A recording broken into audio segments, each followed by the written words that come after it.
Hey boys, Dimes coming to you. It is early March and spring training is well underway. So about time to get a video out and welcome you all to the new year of Soft Bags 2018. Want to jump right into it. First announcement is quick moment of silence. The Killer Jews is no longer with us. We'll be replacing him with a new manager, Jeff Monkman, who was referred by Craig Laporte with a rather impressive resume.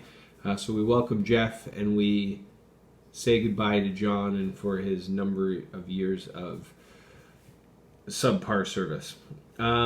First and foremost, payments. I'm going to need payments in as soon as I can. Season's approaching.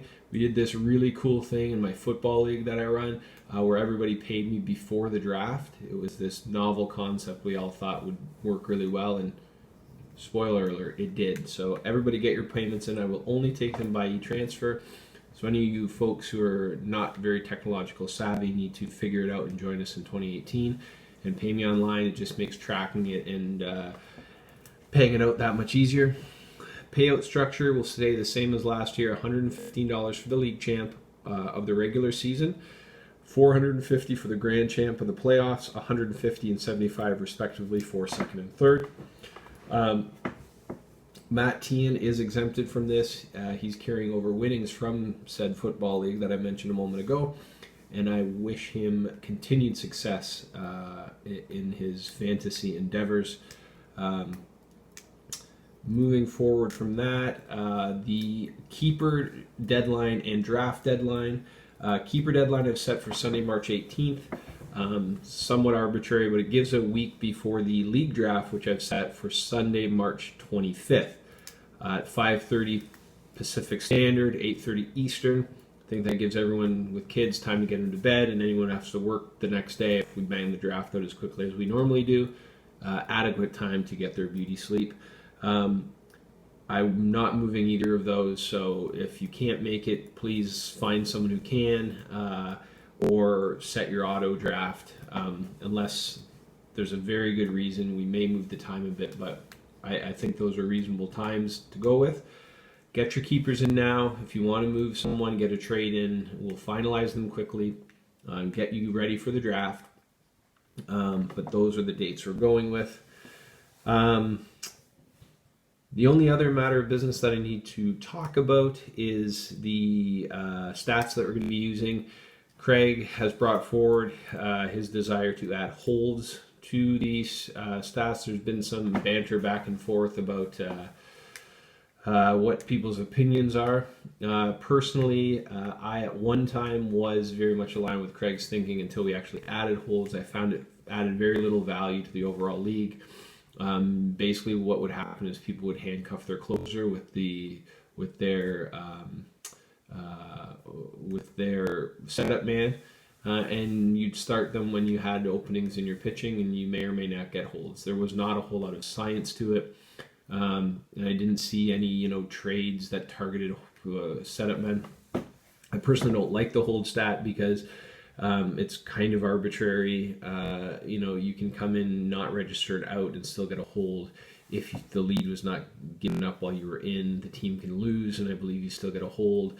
It's not like the save or win, which you can argue whether those are stats you should track either. But I think they have a little more skin in the game, and that you need to have a certain lead when you come in. You need to finish the game. You need to register outs. You need to do all those good things. So that's my take on it.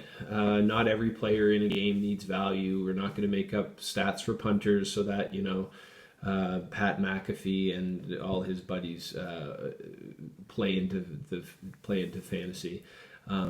Some areas have value and some don't, and I don't think we need to push it. Also, Matt made a good point in that if we add holds, we'd have to either add another hitting category and remove one. And I actually like where they're at, so that was a valid point as well. We will put it out to the league, put together a survey, give your opinion. I hope I biased you enough that it doesn't become a thing, but we shall see. There was also some scuttle, nothing official, about the number of keepers. I've heard some people think too many, some not enough, so we could revisit that. We'll see how it plays out this year, I think, and then if anyone is passionate enough about it mid-year, we can start having the talk so that people can at least govern themselves accordingly throughout the season. So those are the things that I wanted to address, mainly just to welcome everybody and give the basic lay of the land with respect to how much everybody owes and how much everyone's going to get paid. If anyone has anything that they want to bring forward, other stats or any opinions on the hold stat or other things that we should be tracking, feel free. The message board's already always open. You can post on this channel. You can post a video. You can do whatever you like. We had, in my opinion, an outstanding football season, and a lot of it had to do with how much everyone was engaged. All the teams were playing. Even the teams that weren't doing very well were playing spoiler, and all involved, and it was an outstanding year. I hope to replicate that in baseball. We've had each year has gotten better as we've gone, and I think as the competitiveness is coming up, we're seeing that as well. So I'm looking forward to it. Any questions, let me know.